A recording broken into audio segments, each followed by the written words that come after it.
Have you ever heard a story so strange, so unsettling, that it sends a shiver down your spine? Today, we're journeying deep into the Ural Mountains of Russia, back to the chilling winter of 1959, to uncover one of history's most baffling and terrifying unsolved mysteries.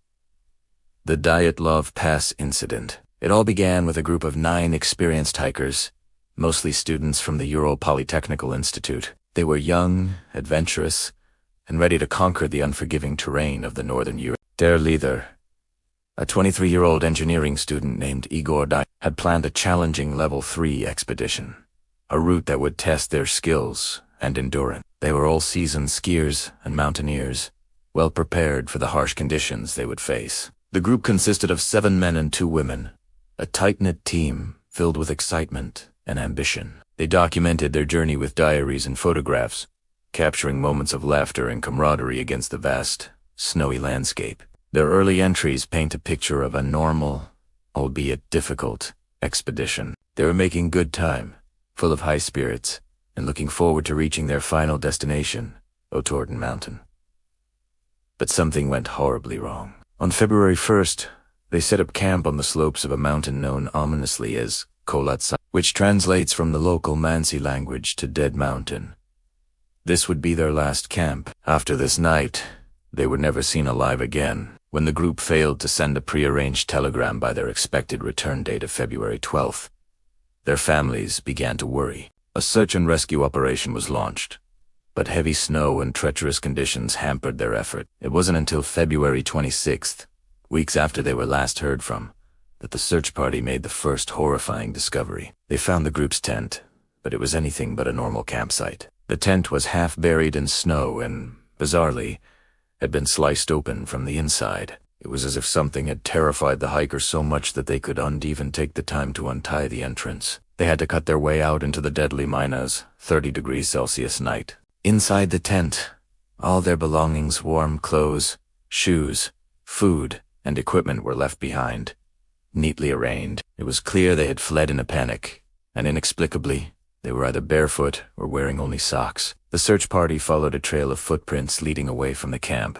down the slope towards a nearby forest. The tracks showed that the hikers had walked, not run, in a calm and orderly fashion, which only deepened the mystery. Why flee in such a hurry, only to walk calmly away from the safety of your tent? The first 2 bodies were found about a mile away, under a large cedar tree at the edge of the woods. They were the bodies of Yuri Krivanishenko and Yuri Doroshenko. They were dressed only in their underwear. Beside them were the remains of a small fire. The branches of the cedar tree above them were broken up to 5 meters high, suggesting that someone had tried to climb it, perhaps to get a better view or to escape from something on the ground. 3 more bodies were then discovered between the cedar tree and the camp, at different intervals along the line of footprints. These were the bodies of Igor Dyatlov, Zinida Kolmogorova, and Rustem Slobod. Their position suggested they were attempting to return to the tent. Again, they were inadequately dressed for the freezing temperatures. The initial conclusion from the medical examiner was that all 5 had died of hypothermia. While tragic, it seemed like a plausible, if strange, explanation. Perhaps an avalanche had scared them from their tent, and they had succumbed to the elements. But the real horror was yet to come. It took another 2 months, after the snow began to melt, for the remaining 4 hikers to be found, and their discovery would turn this strange case into a truly nightmarish puzzle. In May, the bodies of Lyudmila Dubanina, Alexander Kalivatov, Nikolai Th, and Semyon Zolotaryev were found in a ravine, buried under 4 meters of snow, about 75 meters away from the cedar tree. Unlike the first 5, these 4 had suffered devastating and bizarre internal injuries. Thibaut Brignoles had a severe skull fracture. Dubanina and Zolotaryev had multiple broken ribs. The doctor who performed the autopsy stated that the force required to cause such damage would be equivalent to being hit by a car. Yet, shockingly, their bodies showed no external signs of trauma. There were no bruises, no soft tissue damage. Nothing to indicate how they had sustained these massive internal injuries. It was as if they had been crushed by an immense, invisible force. And the strangeness didn't stop there. The discovery that sent a wave of terror through the investigation was the condition of Lyudmila Dubanina. Her tongue, eyes, and parts of her face were missing. Semyon Zolotaryov was also missing his eyes. What could have caused such specific and gruesome mutilations? Scavenging animals were an initial theory, but experts questioned why only these specific soft tissues were taken, and with such precision. Some of the hikers were found wearing clothes that belonged to their deceased comrades, likely taken in a desperate attempt to stay warm. But one of the most perplexing scientific findings was that several pieces of their clothing were found to have significant levels of radioactive contamination. Where did this radiation come from in the middle of the remote Ural Mountains? The official investigation was abruptly closed in May 1959, with the final verdict stating that the hikers had died as a result of a compelling unknown force. This vague and unsatisfying conclusion only fueled decades of speculation.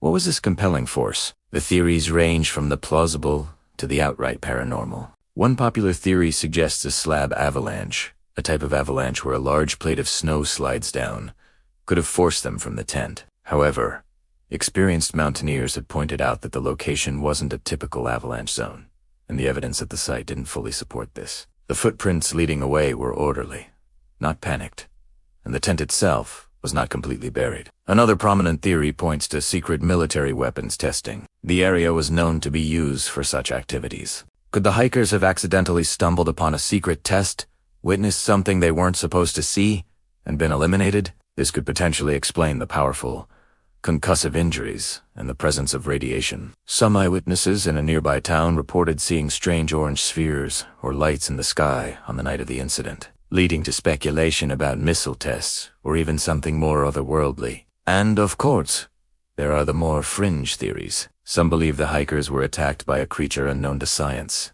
like a Russian Yeti. Others point to the strange lights in the sky and the bizarre injuries as evidence of an encounter with a UFO and its occupant. The missing tongues and eyes have led some to speculate about ritualistic killings by the local Mansi people, but this was quickly dismissed by investigators as there was no evidence to support it, and the Mansi were known to be a peaceful tribe. A more recent and scientifically grounded theory is the idea of This theory proposes that a specific wind condition called a Kármán vortex street could have generated a low frequency sound that is inaudible to humans, but can induce intense feelings of panic, terror, and nausea. This could explain why the hikers fled their tent in a state of irrational fear. However, it doesn't fully account for the massive internal injuries or the radiation. To this day, the Dyatlov Pass Incident remains unsolved. The case files were classified for years, and even after being reopened in 2019, the official conclusion still leans towards natural causes like an avalanche, which many researchers and family members of the victims find completely inadequate. Each piece of evidence seems to contradict another. They fled in terror,